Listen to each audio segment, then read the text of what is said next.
নমস্কাৰ টাইমেটৰ দৰ্শকলৈ মই দীপাংকৰ লৈ আহিছোঁ এটা গুৰুত্বপূৰ্ণ খবৰ অৱশেষত তিনিচুকীয়াৰ বাগজানৰ তৈলখাট বন্ধ কৰিব অইল ইণ্ডিয়া ইতিমধ্যে সিদ্ধান্ত গ্ৰহণ কৰিছে বন্ধ কৰাৰ সিদ্ধান্ত গ্ৰহণ কৰিছে আৰু তিনিগৰাকী বিশেষজ্ঞৰ উপস্থিতিৰ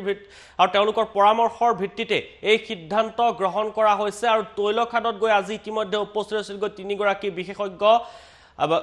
বিদেশৰ পৰা অহা তিনিগৰাকী বিশেষজ্ঞৰ পৰামৰ্শৰ ভিত্তিত তৈলখাটটো বন্ধ কৰাৰ সিদ্ধান্ত আৰু প্ৰেছ বিজ্ঞপ্তি যোগে এই কথা সদৰি কৰিছে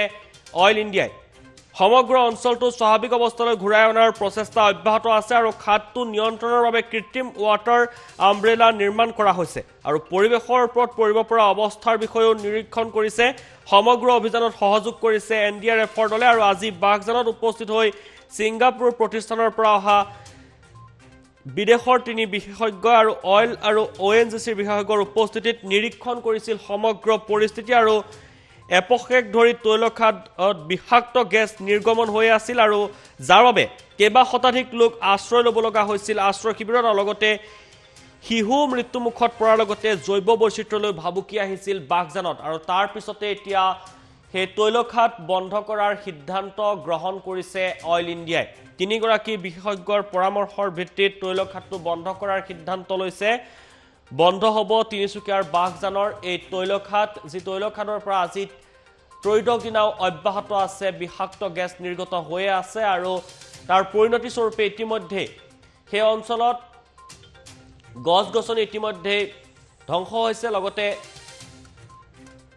আশ্ৰয় শিবিৰত থাকিব লগা হৈছে 400টাকৈ পৰিয়াল বাগজানৰ 400টাকৈ পৰিয়াল বৰ্তমান সময়ত আশ্ৰয় শিবিৰত থাকিব লগা হৈছে তিনিগৰাকী বিশেষজ্ঞ বিদেশৰ পৰা অহা তিনিগৰাকী বিশেষজ্ঞৰ পৰামৰ্শৰ ভিত্তিত এই সিদ্ধান্ত গ্ৰহণ কৰিছে অইল ইণ্ডিয়াই আৰু এই তৈলখাট বন্ধৰ সিদ্ধান্ত গ্ৰহণ কৰিছে কিছু মুহূৰ্তৰ পূৰ্বে প্ৰেছ বিজ্ঞপ্তি যোগে এই কথা জনাইছে অইল ইণ্ডিয়াই আৰু এই তৈলখাট বন্ধৰ সিদ্ধান্ত লৈছে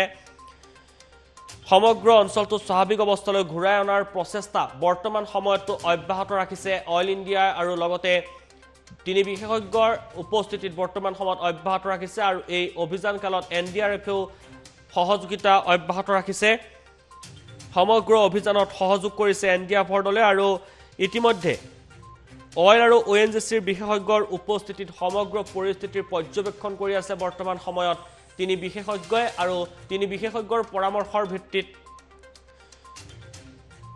তৈলখাটটো বন্ধ কৰাৰ সিদ্ধান্ত গ্ৰহণ কৰিছে বৰ্তমান সময়ত আমি এই প্ৰেছ বিজ্ঞপ্তি ইতিমধ্যে প্ৰকাশ কৰিছে অইল ইণ্ডিয়াৰ ফালৰ পৰা আমি সেই প্ৰেছ বিজ্ঞপ্তি দৰ্শকসকলক দেখুৱাইছো আৰু